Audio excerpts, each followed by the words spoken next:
I'm all about the OG colorways, but every once in a while, a fresh new pair works too.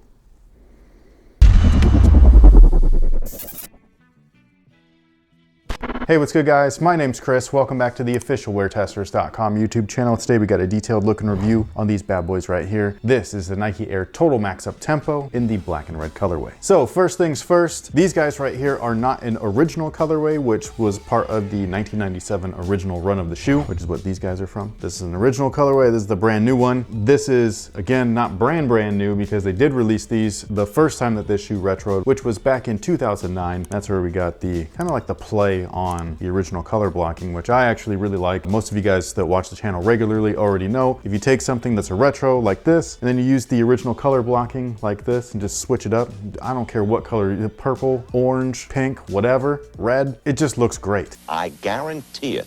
I am still really anxious for the other original colorway though, the ones that are most tied to Reggie Miller, the white and navy ones. Hopefully those release soon. They were supposedly to have released already and they were on the Finish Line site and then sold out super fast. I don't believe that was a real sellout. I don't think they even got the actual shoes in because of all the delays with COVID and all of that stuff, because there is not a single retailer here in this area that has even had them come in their shop yet, including these. These I just happened to find online over at Hibbett. So the outsole is where they did change a little bit. I really do like the highlighted herringbone that you have in the middle there. I think that it looks really cool. Don't get me wrong, I like this too, but if that was that neon green or Volt or whatever on this, like it is here in red, that would have been pretty cool. You know what else would be pretty cool? Is if these and the other OG colorways were turned into a hoodie or a t-shirt like this. Yes, it would be, and I'm gonna get to it soon. This is my brand, Sense Apparel. If you were interested in following the journey and getting updates as soon as possible, make sure that you hit up our social links, which are gonna be on Instagram at Sense Apparel. Link will be down below in the description box. The first launch is the t-shirt of this design right here. It's just a little cold right now, man. What the f is going on in Sacramento? It's either hot or it's cold. It's not like nice yet. The Delta breeze is strong today. Oh man, it is. But anyway, stay tuned for the first launch. It will be this design. And like I was saying, look at that outsole. This is gorgeous. I love that they even paid tribute or homage to the original waffle days right there with the little lugs that are recessed in. So they're not actually functional, but I still think it's really dope. I also like that the window right here is left open. There was a run of Uptempo shoes, including the penny line, where they just filled in this, and they always used to have some kind of graphic behind there, whether it was the 1 cent logo or the Uptempo logo or whatever it was. And so I just love that they put that back where it's clear, it's a window, it sees all the way through to the actual logo, which you can actually see on the tongue. Not too well on this one. I really wish that this was the one thing that they didn't change between these and the Volt pair. The Volt pair has a silver logo with the Volt check. And to be fair, it was like this on the 2009 pair as well. So they're just keeping up to date with what that original launch was versus the actual original shoe. And then the cushioning on these guys is a mixture between full-length Air as well as Phylon. So we got Phylon sitting on top. That's a big chunky wavy thing. And then underneath that is a full-length Air Max unit, Total Max if you will. And how do they actually feel? Well, I never had the originals, but they did have a giant size version of this Air Max unit, the one with the big old line in the middle of it. So they're not exactly the same. However, I do think that this is a very comfortable retro. I wear my Volt pair all the time. Like I really love those. I think that they look great. They're puffy, they're big, they're awesome. They make you taller. Based off of what I know, I'm pretty sure they're not as comfortable as the original, but it's better than nothing. They feel better than like Air Max 97s, man. Like those things are gorgeous, but damn, they're bricks. Similar units and all of that stuff. I don't know why this one feels better. It might be the foam. Now the materials on these guys are just like the Volt pair. So the overlay materials that you see, or the main construction, is a synthetic nubuck. The genuine materials are on the side panel where you see the quilted leather, and that is actual leather. It's not premium leather or anything like that. It's not the best cut of leather that you would ever find, but it's nice to the touch. It's good enough. I like it. The tongue is super comfortable. It's also got 2 little bungees right there, so it stays in place. I absolutely love that. I don't know why that's not on every shoe. It should be on every shoe. I tried to get it on the Nightwing shoe, the Nightwing one, the N-Dub one. I couldn't do it. We just didn't have the budget. I have a love-hate relationship with bungees. Really? Why? Only because sometimes they do them too tight.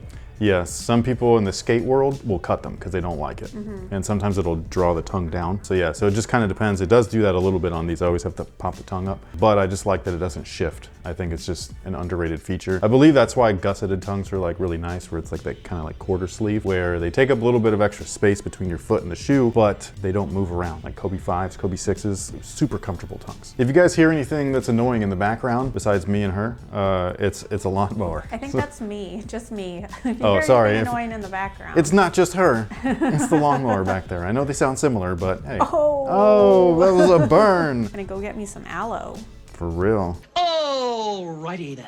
Also, I think I said this on the last review of this shoe, but the little top eyelets right there are the same eyelets they use on the Pippin line. And in the Pippin line, they explained back in the day that those were P's for Pippin. I don't think that this was intended to be a Scottie Pippen shoe, but it definitely could have been. I just know that with the Pippin 1, that was a very similar setup like this, and he had been playing in Uptempos since the line kind of started and everything. He was playing in a lot of flight models early on, and they moved him to the Uptempo line, and he was a big proponent of those. And then when these guys came around, it was right around the same time frame as his actual signature shoe. And that's also around the same time frame that the Jordan line switched over from Air to Zoom Air. And Jordan was actually the guy who like pushed that on Scottie, and he was just like, hey, you've got to try this Zoom Air. It's way better than regular Air. He did try it. That's why we see him wearing the 12s every so often during that season. He was trying or wear testing out the cushioning, and he did like it, so much so that he had his Air Pippin 1s just tweaked. And I'm talking like tweaked. Like they removed the Air completely. And so there are some PEs of Scottie's original first signature shoe that have no Air Max unit on the bottom at all. And instead they have a full length Zoom unit, which is pretty cool. Now, as far as sizing is concerned, they do fit true to size. Whatever you typically wear, that's exactly what I would recommend buying. These are a size 9, and they fit perfect. They're so comfortable. It's awesome. They're not like the Air More Uptempos. Those ones I have to go down half a size. For whatever reason, they fit hella big. These are different. I don't know if it's because there's more padding in them, which is possible. The collar area is definitely more padded, so is the tongue, but these just fit so good. This is one of my favorite. I have a lot of favorites, but it's one of my favorite Uptempo designs. And I say that as I laugh because I'm immediately being like, oh no, they're all my favorite. They're like your children. But not. You know, like that's a little bit different. Like had I designed all of these Uptempos, then maybe that would be like a better, but something about this colorway just screams, you know what I mean? And I love it. And obviously it's the Volt, but this is like the first thing, like the first Volt shoe back in the day. This is more of a classic, you know, 90s staple, which would be the black and red that was made popular by the Air Jordan line, obviously. No, I know, and it's weird because usually red is such a in-your-face color, but this is almost muted. Yes, it's something that I think is really interesting. This was right around the same time frame as another popular black and red version of a classic, and it was the Cough Drop Foam Posset. Do you remember those? The Halls? It was. It was not an official. It was not an official name, okay? But people called them the Cough Drops because the bottom had the same clear rubber or whatever, and it had like this weird like black and like graphite looking like posset upper. And yeah, and there's people liked it. They also made them look like this too, and I can't remember what those were called, like what people called them. I want to call them. I actually the Slimer. It might have been. I wasn't sure if it was that or if it was just like the slime green, but it was something around there. This is like really early blog days, so people would just throw out like random ass nicknames. Like instead of bread, they called them Cough Drops. Nowadays they call things bread. Like everything's bread. If it's black and red, it's bread. It was just a different time, even though it wasn't even that long ago. I know. 2009 is not far away, even though it kind of is, but like because I lived through it all, it doesn't feel like it. Like 97 doesn't even feel that far away if I really think about it, even though that was a long time ago. So yeah, do you like these at all?